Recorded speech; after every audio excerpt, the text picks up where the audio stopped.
কি গো, হেঁটে টেটে নিলে নাকি? কি দেখছো ওইদিকে তুমি?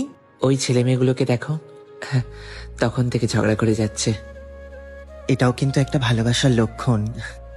তা বটে। আচ্ছা, এতদিন তোমার সাথে দেখা করছি, তোমাকে তো কখনো জিজ্ঞাসাই করলাম না, তুমি বিয়ে কেন করলে না গো? এখন আর এবার সেসব কথা বলতে যেও না। তার মানে নিশ্চয়ই কেউ ছিল, বলো না গো, আজ একটু তোমার গল্প শুনি। তা সে এক গল্পই ছিল বটে।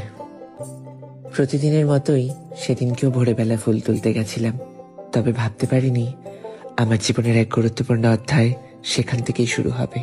হঠাৎ একটা বাঁশির সুর, ছুটতে গেলাম দেখতে।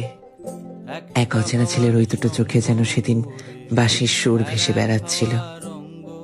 হারিয়ে গিয়েছিলাম আমি সেদিন ওই দুটো চোখে। আলাপ হলো, পরিচয় হলো, বন্ধুত্বও হলো, আর হলো ভালোবাসা।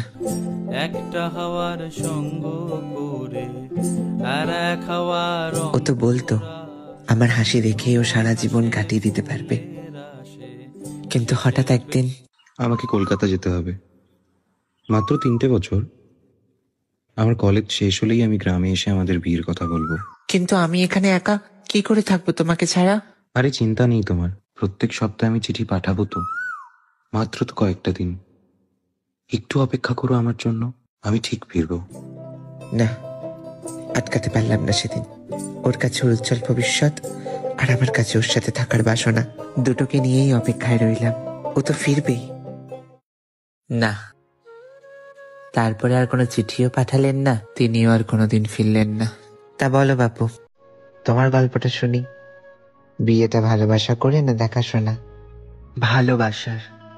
সবে 18 পা দিয়েছি, কলেজের প্রথম দিন। বুকে কিছুটা ভয় আর অনেকটা সাহস নিয়ে বেরিয়েছিলাম, আর হঠাৎ এক দমকা হাওয়া এসে আছড়ে পড়লো আমার জীবনে। ভাবতেও পারিনি আমাদের গল্পের শুরুটা এখান থেকেই হবে। সিনিয়র ছিল ও আমার, তবে শহরটা আমি ওকে চিনিয়েছিলাম, আর ও আমাকে ভালোবাসা চিনিয়েছিল।